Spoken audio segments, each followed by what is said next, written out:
Selamat pagi teman-teman. Hari ini saya mau menganalisa hasil temuan kemarin teman-teman ya. Temuan kemarin adalah, kalau saya menyebutnya ini masuk dalam benda purbakala. Saya menyebutnya, atau teman-teman seperjuangan saya menyebutnya, ini adalah batu purba. Kemarin saya dapat 3 buah teman-teman. Ini yang pertama.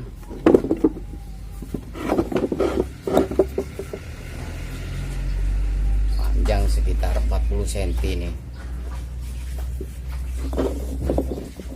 Beratnya jangan ditanya teman-teman. Ada belasan kilo ini. Jadi saya bawanya juga agak kesulitan. Yang kedua, yang ini teman-teman.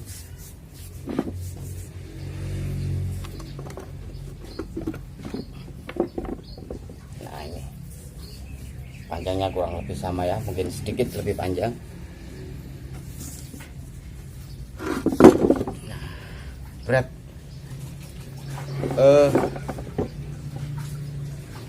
dari sisi bentuk teman-teman, kita mulai menganalisa. Dari sisi bentuk ini masuk dalam kategori atau bisa disebut sebagai lingga teman-teman. Kita semua tentu sudah mengenal lingga, dan pasangannya adalah yoni teman-teman ya. Tapi sayangnya sampai hari ini saya belum mendapatkan yoninya, saya masih menemukan lingganya saja.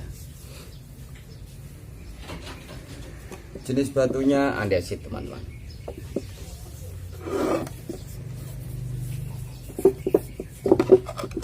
Lingga, kalau menemukan yoni bisa disebut lingga teman-teman, batu ini. Kalau tidak menemukan yoninya, ditempatkan di tanah biasa begitu ya, ini bisa disebut sebagai menhir. Menhir artinya batu panjang, dan ukurannya bisa macam-macam, panjangnya macam-macam, tidak ada ukuran pasti. Ketika saya belajar atau membuka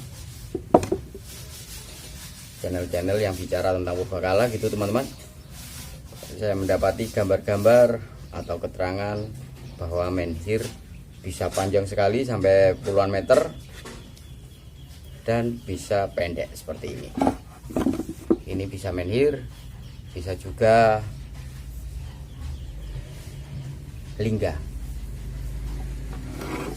Nah, bentuknya oke, balok teman-teman.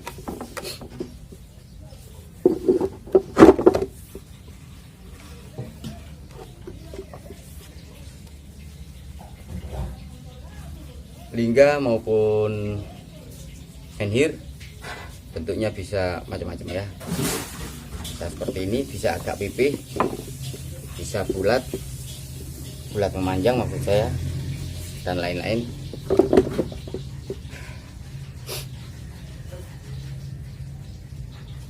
Dari analisa sederhana ini kita bisa menyimpulkan bahwa ini memang menhir maupun lingga.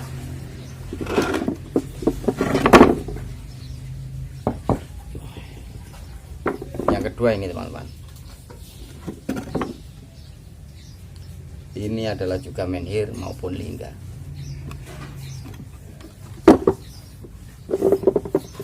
Ujungnya meruncing. Nah, biasanya meruncing begini disebut menhir teman-teman.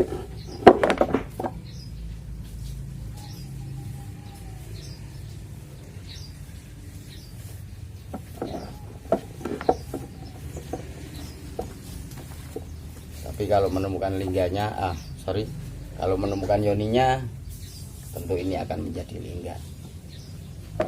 Dan dari sisi bentuknya ini jelas purba. Bahannya dari andesit juga teman-teman. Batu andesit di tempat saya banyak sekali, dan biasanya dibuat untuk cobek maupun ulekan teman-teman.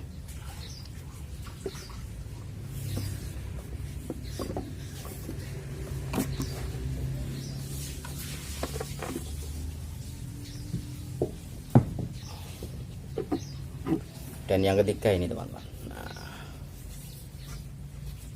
ini bisa disebut sebagai kapak ya,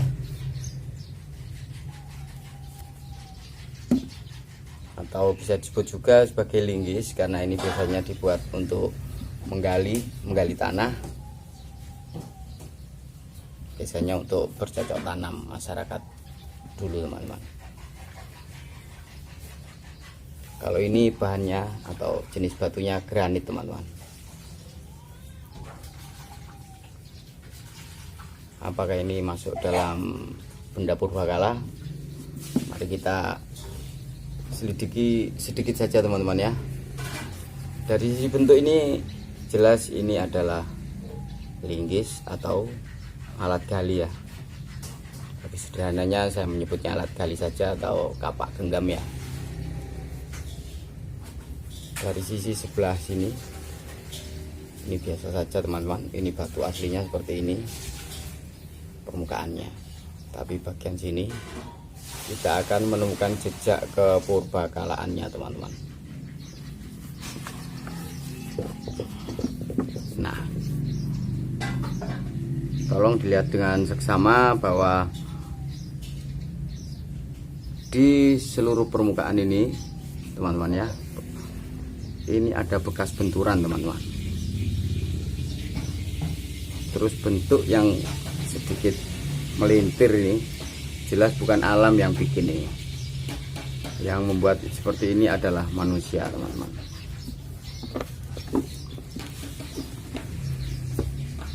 Dia dipukul-pukul gini, akhirnya terbentuk seperti ini. Keren sekali teman-teman. Dari sisi usia batu saya tidak punya sarana untuk itu teman-teman. Ini perlu masuk di lab, diukur umur batu ini berapa ribu atau berapa juta tahun. Jadi saya tidak punya sarana itu. Saya hanya melihat jejak-jejak yang tersisa di setiap batu yang ada teman-teman. Kalau bentuk-bentuk seperti menhir tadi itu biasanya saya menggunakan logika bahwa alam tidak mampu atau tidak bisa melakukan hal yang terjadi seperti ini. Nah, ini alam tidak bisa membuat. Yang bisa membuat seperti ini adalah manusia teman-teman.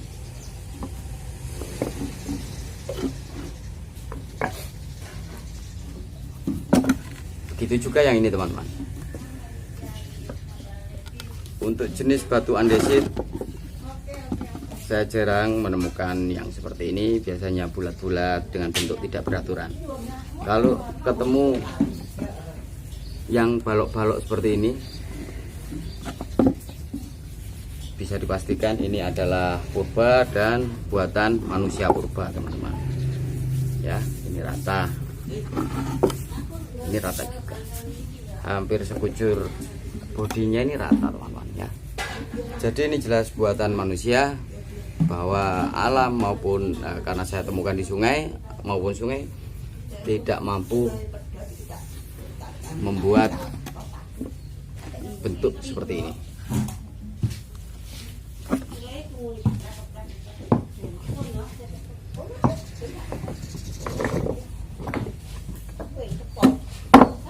Begitu juga yang ini teman-teman ya.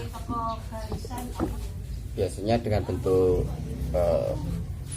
lancip segitiga seperti ini alam tidak bisa membuat. Meskipun saya juga pernah nemu di sebuah TV ya tentang fenomena-fenomena langka di dunia. Ada sebuah kawasan yang batunya lancip-lancip teman-teman. Dan tentu saja itu bukan buatan manusia, itu buatan alam. Tapi di tempat saya tidak mungkin ditemukan batu seperti yang saya sebutkan tadi teman-teman. Jadi bentuk-bentuk seperti ini adalah buatan manusia teman-teman. Tidak rata karena memang teknologi saat itu tidak memadai untuk melakukan perataan. Oke teman-teman, sekian saja dulu analisis tentang batu saya ini. Semoga bermanfaat dan memberi sedikit informasi pada teman-teman semua. Kurang lebihnya saya mohon maaf. Kalau ada sesuatu, silakan memberi pertanyaan atau tanggapan lewat kolom komentar. Selamat pagi, sampai jumpa. Salam budaya, salam Nusantara.